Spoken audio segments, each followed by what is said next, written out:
ልክ ወልጄ ወደ ቤት ስንመለስ ወደ ቤት ማለት ከሱ ጋር ወደ ነበርንበት ወደ ቤት ስንመለስ ግን እኔ የሆነ የመቀዝቀዝ ነገር እንትን አልኩኝ ለምን ለሱ ያለሽ ስሜት ስሜቴን ከዛም ነገሮች ላይ ይሄ ምጮሆ የምታገለው ምናምን ነገር እንትን እያለ መጣ በቃ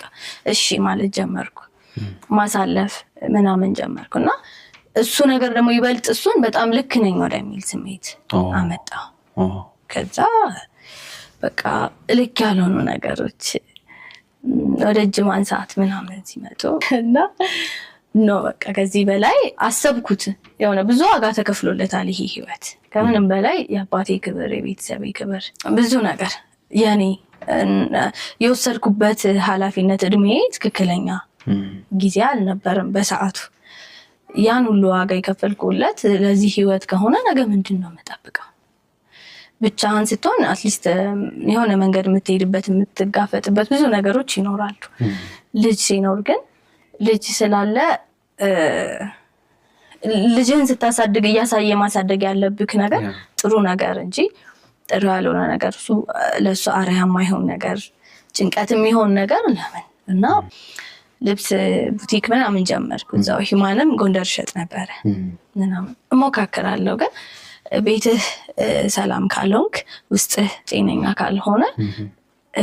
ይሄ አምራች አትሆንም የሥራ ፍላጎትም ኢነርጂውም አይኖርህም ቤት የሚጠብቅህ ነገር መልካም ካልሆነ ስትወጣም ደና ካልሆንክ በጣም ከባድ ነው ማንንም አያውቅም ብዙ ግን ቤት ውስጥ ሳላለክስ ያሳለፍኩት ጊዜ ሁሉ ትዝ አይለኝም ነገር ከዛ ጓደኞቼ ምናምን ይሆኑ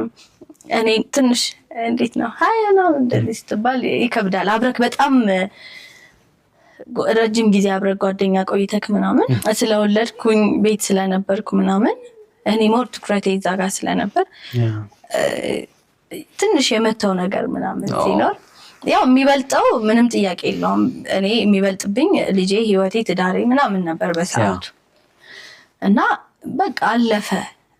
ነገሮችን እኔ በትግስት ለማሳለፍ ሞከርኩ የሆነ ነገር ሲፈጠር እሺ ነው እንዴ ኦኬ ነው